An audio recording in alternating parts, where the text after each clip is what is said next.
Hello and welcome to the show. I am Joe Tophat.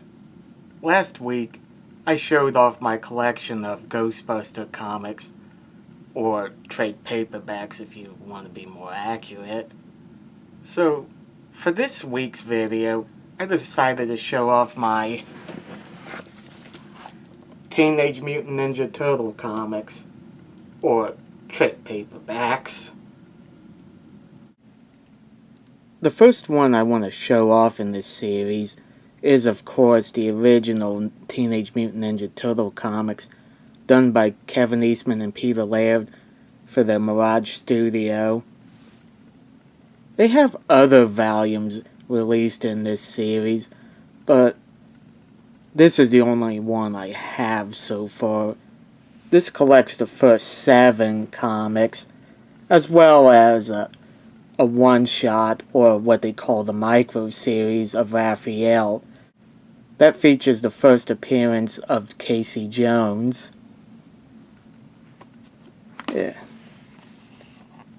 And as everyone knows, that the original comics were done in black and white and were later colorized.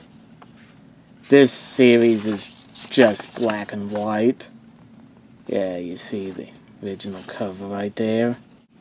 Each one of these comics ends with Kevin Eastman sharing some background info on these comics, and Peter Laird does a few too, but not as much as Kevin Eastman. Yeah, as you could see, that they were way more violent in the early days. In fact, old Shredder dies in the very first issue. Both Kevin Eastman and Peter Laird said that they did that because they didn't think there would be an issue 2. And for these early comics, Shredder wasn't really that important to the mythos, even though, yes, he was involved in the origin. Yeah, as you can see, have from Kevin Eastman and Peter Laird talking about their experience working on this. Pretty neat what they did. And I think the first 3 issues were done completely by Eastman and Laird, and by the 4th one they got assistants to help them. Yeah, the second issue is one I've already reviewed, that features the first appearance of April and Baxter Stockman. Yeah, it's in this series where a lot of people try to justify April being black in the Rise of the Ninja Turtles cartoon because she was quote-unquote black in the original comics. Let me clarify a few things. April was named after Kevin Eastman's wife at the time, who was black.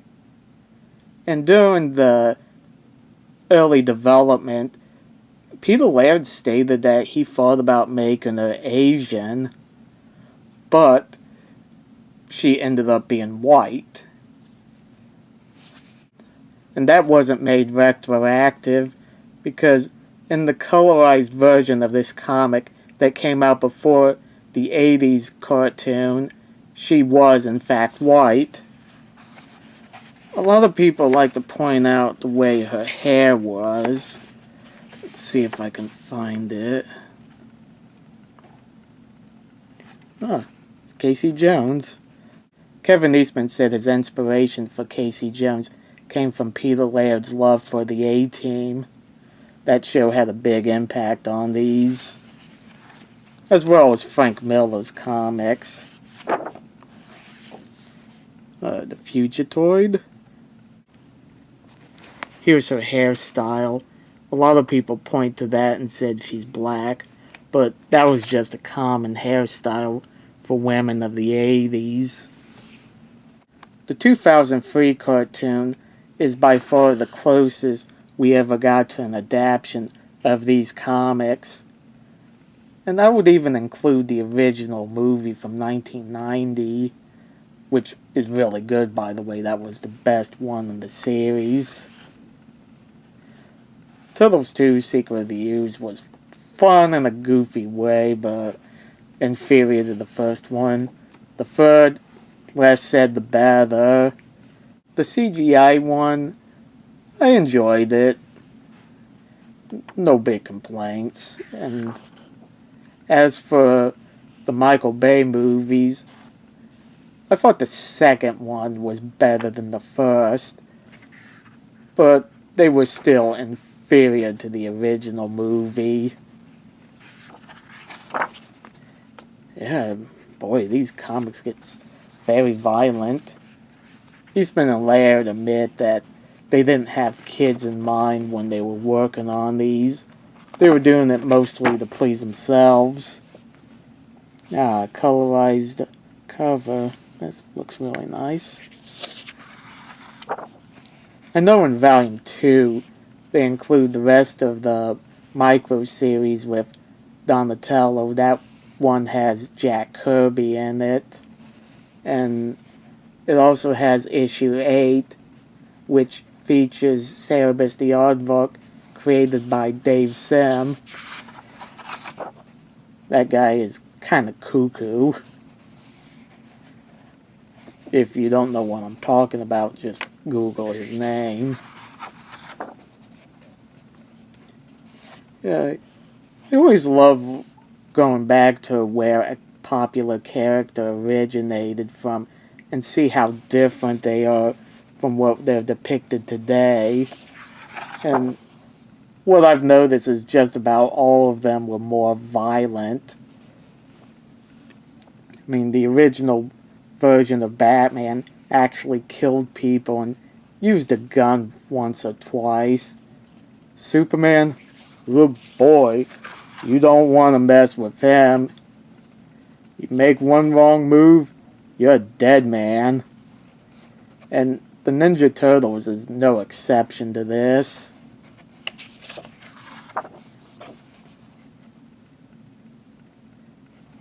I know a lot of fans of these comics back in the day hated the 80s cartoon because it was, well, more or less the way the Adam West series was to Batman. But it was a lot of people's introduction to Ninja Turtles, and it was my introduction as well. And I still love the series, even though some people say it hasn't aged well. I say it has. Yep. Includes all the covers of the comics featured in this volume. I am planning on getting the rest of them, but I don't have the money to do so at the moment. This is the current series of comics done by IDW. Teenage Mutant Ninja Turtles co-creator Kevin Eastman does work on these issues. He even drew the cover for this one right here. Yeah, you could tell that's his style. It's pretty neat that they allow Kevin Eastman to help write these stories, and even draw a few from time to time, though he mostly just works on the story and draws covers here and there.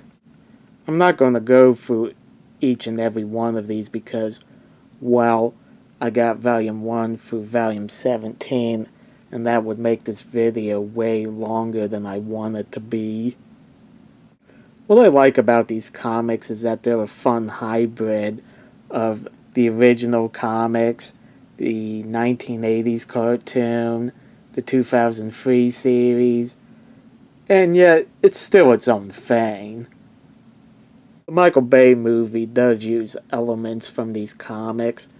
Like, for this series, Splinter and the Turtles were reincarnations of a father and his 4 sons, and April actually got to know them before their mutation because she was an intern at Baxter Stockman's laboratory, I think it was.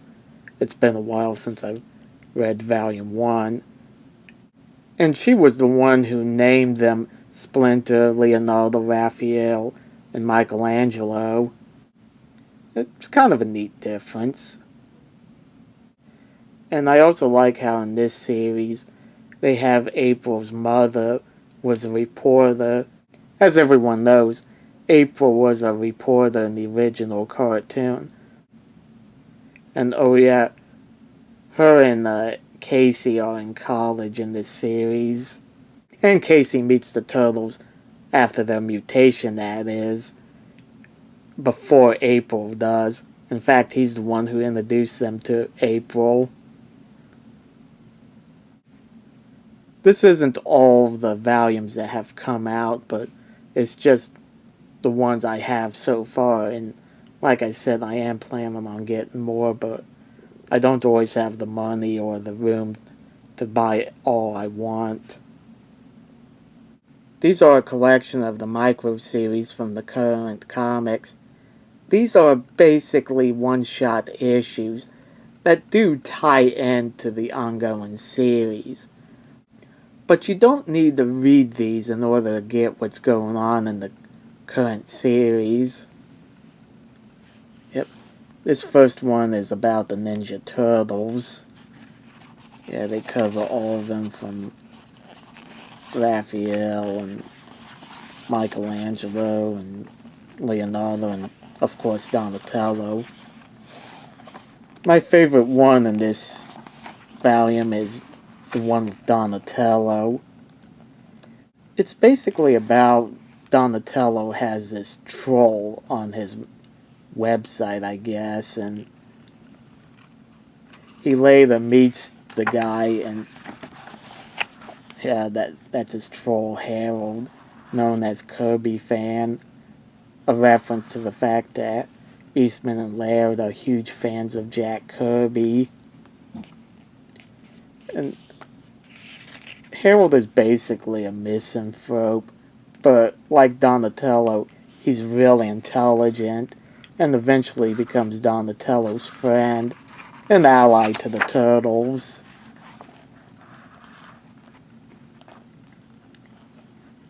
He's an original character in this series. Yep, shows all four of them. Now, moving on to Volume 2. This one has the Ninja Turtles friends like Casey, Splinter, April, and Fugitoid. For those of you who don't know, Fugitoid was this alien scientist who got fused with a robot. In this series, the Fugitoid was Neutrino. Yeah, they are characters in this series. Master Splinter. Yep. That's Hamato Yoshi and Ten Shin. Yeah, as I said, he's a reincarnation of Hamato Yoshi. It's kind of a nice mix of the original series, of the 1980s series that is, where Hamato Yoshi and Splinter are one and the same, whereas in the original Mirage Comics, Hamato Yoshi was Splinter's owner.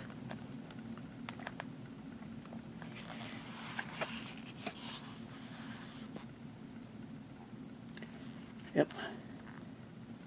That's him with Leonardo, Donatello, Raphael, and Michelangelo. Well, their human forms, that is.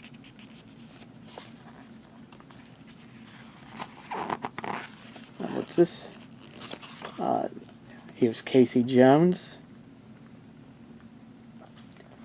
For those of you who haven't seen the 2003 cartoon, Casey's origin in that one was that his father was killed by a guy named Han, who more or less was Shredder's second in command. The reason why I'm mentioning this is because in this series of comics, Casey was abused by his father after the death of his mother, and lo and behold, his father is Han. Boy, talk about a big change. Hun went from killing Casey's father to actually being his father. What I love about the Ninja Turtles is each series does its own twist on them. It keeps everything fresh. I don't always like what they do with them, but there are some that come up with interesting ideas. Here's good old April O'Neil. Yes. I know in the 2012 cartoon, she was a teenager. I thought that was kind of weird. I prefer the idea of April being in the late teens, early 20s, maybe close to 30. I don't know, I wasn't too big on the idea of her being like, how old was she supposed to be? Like 13?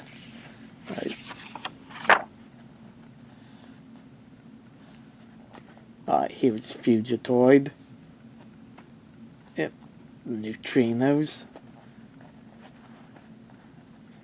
I think that's General Drag right there. Yeah, like, Krang does play a major role in these comics, but him and Shredder don't really work together like in the original cartoon.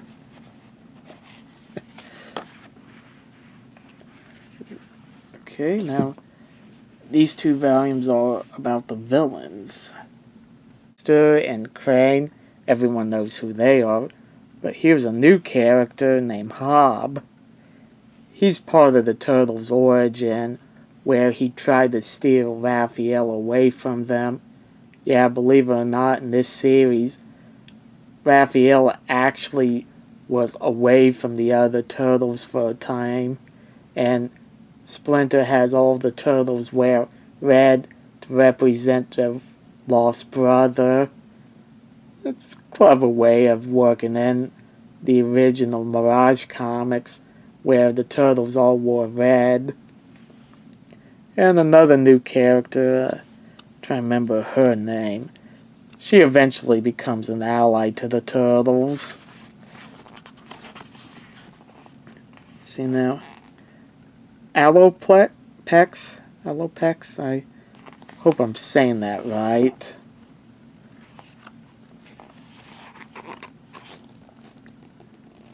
And of course, old Krang is Utrom. The original cartoon had it that he used to have a reptile-like body, but it got destroyed when he came to this world.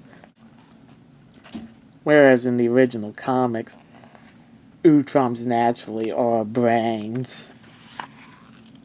Yep. He's brutal in this series. Yep, Trag, and also they featured Grounder.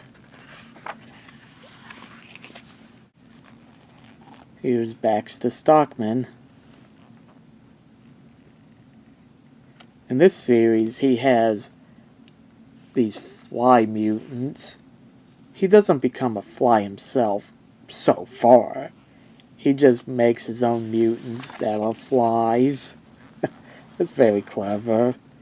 And the original Mirage comics, going back to them, he was black. For some reason, the 80s series made him white. I don't know why the difference. There's Hob.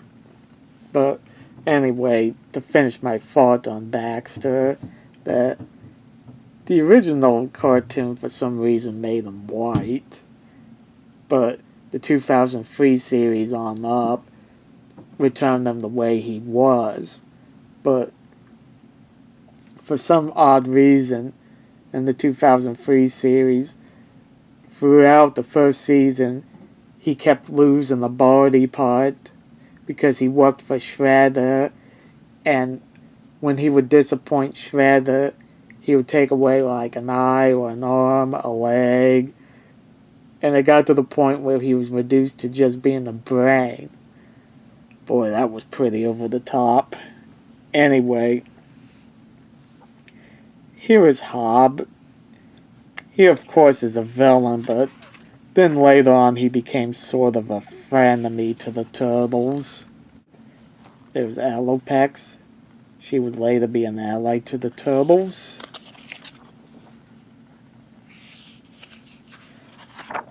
Yeah, pretty much anything can happen in this series. Now, this series features Shredder, Bebop and Rocksteady, Karai, and I guess that's supposed to be Shredder too. No, there's 5 different ones. Oh, Han. How could I forget about him? When she was first introduced, she was just another foot soldier. The 2003 series made her Shredder's adopted daughter. But in this series, she is his biological granddaughter. Quite some difference. Yeah, the 80s cartoon did have a version like Karai. She was Lotus. She was a lot like her in many ways, but she came first. And believe it or not, Bebop and Rocksteady don't really answer to the Shredder. They answer to her. Yep, she's the boss of them. Yep, there they are in their human form. Yep. Old Han. Yeah, him and Casey have a love-hate relationship. Oh, there's Angel. I think she was introduced in the 2003 series, but I'm not sure on that. She might have been in the original Mirage Comics or one of the many others they've done over the years. Oh yeah, good old Bebop and Rocksteady. Yeah, it was in the Micro series where they become the Rhino and Warthog. I was always disappointed in the original movie series they never featured them. I love these guys, they were hilarious. It's one of the things I liked about the Michael Bay movies. These guys are in it, as well as Baxter and Krang. One of the main reasons why I liked the second Michael Bay movie over the first was having these guys and the others. It felt like watching a live-action movie of the original cartoon. Oh boy, here's Shredder. He's not the goofy Shredder I grew up with. He's more like the one from the 2003 series, which for some reason they made him an Utron. Thought that was a weird twist. It kind of grew on me over time, but Here are some other parts to the Turtle series. And believe it or not, this is a comic book. Yeah, I actually do own some comics. The Urban Legends. This is the first issue. I only have the one. I'm not going to look through it since I haven't read it yet. And this is Tales of the Ninja Turtles. This is part of the original Mirage Comics that tell stories that are in between certain events. And I got this because it features the first appearance of the Rat King. I always loved the Rat King. If I remember correctly, he's one of the few that wasn't created by Eastman and Laird. I think it was Michael Dooley that created him, but I'm not positive. And yeah, these ones are in color. Yep, right there is April. There's the Rat King. This is more or less like a horror comic. It even has a horror name, I Monster. Yeah, this issue was definitely adapted in the 2003 cartoon.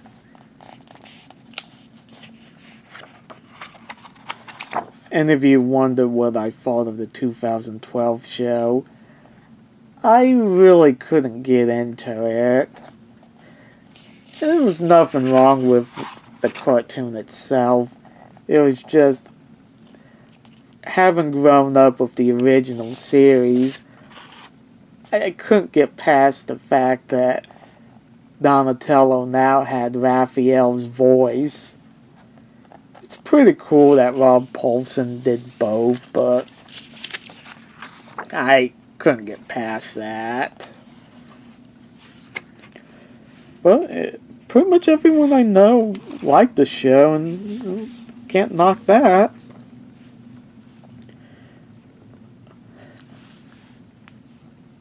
Yeah, this series is about a road trip Casey and April go on.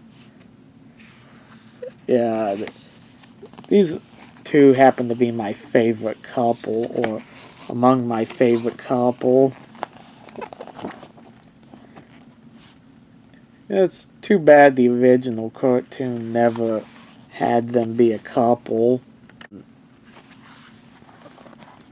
Oh yeah, in this storyline, they introduced the Rat King.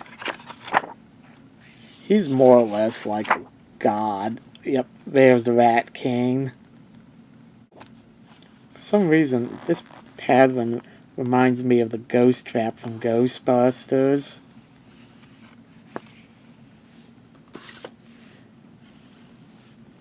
The Mutanimals. A group led by Hob. There's Mondo Gecko. New character, a crab. There's Slash. And they even featured Mutagen Man. Yep, there he is. Tales of Time. Teenage Mutant Ninja Turtles. I bought this comic, or this graphic novel, because it so reminded me of the video game. They go to different periods of time, like right here you see prehistoric.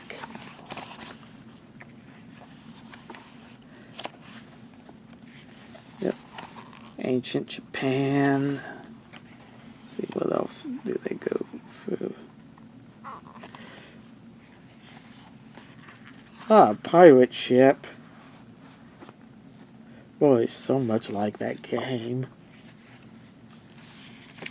I think they go to the future too. So, in case you're wondering, no, this isn't an adaptation of the video game. It's more or less its own thing. The last one I want to show off is a crossover they did with Batman. I can't believe IDW and DC worked together to make this a reality, but I'm glad they did. This is still wrapped in the plastic, and as you probably guessed, I haven't read it yet. But yeah, this looks really nice.